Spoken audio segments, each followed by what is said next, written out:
Hello everyone. This video is a final demo for our project of CSC 591 DevOps course. For this project we chose JodaTime library. JodaTime is a date and time library for Java.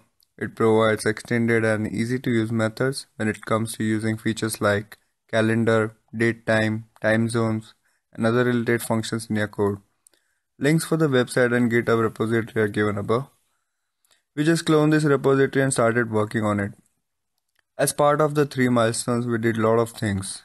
Here are some of the important ones I could highlight. In milestone 1, we had to create a build server working on response to events like git commit or git push. To employ continuous integration in our project, we chose Jenkins and configured our project to build on Jenkins. Jenkins has a lot of features like it shows our history of builds and comes with different plugins which we used for later milestones.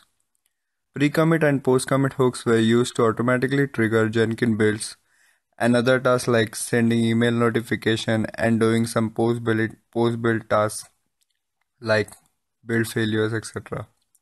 Second milestone was related to test and analysis. We have used Surefire to run all the test cases and generating reports.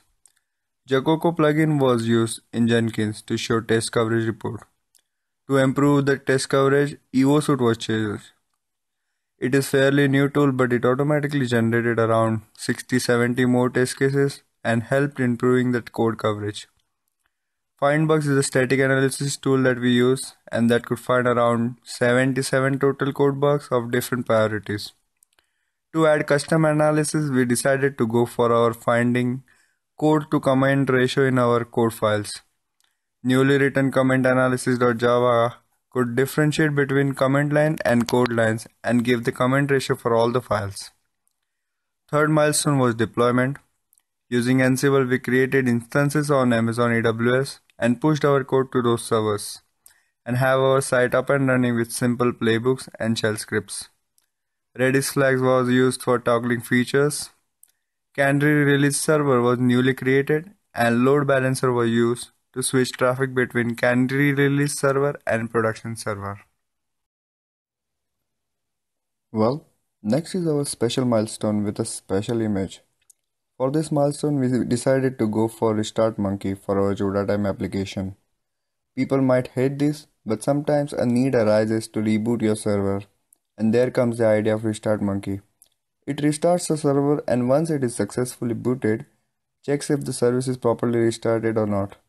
So in our case, we simply restarted our AWS instance with Ansible playbook, and then it waits for the server to come back up, run the required services again, and check if they are up or not by simply doing a curl command to the website.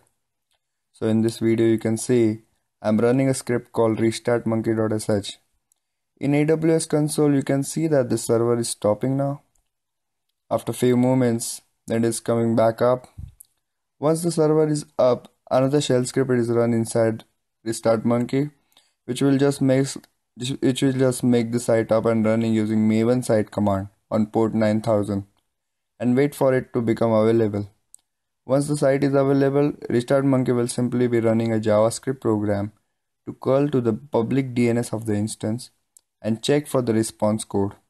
If the response code is 200, then all good, service is up and running. Otherwise, we are just displaying the message that service is not up, something's wrong. That's all from our side. Thank you so much for listening. Any questions are welcome here now.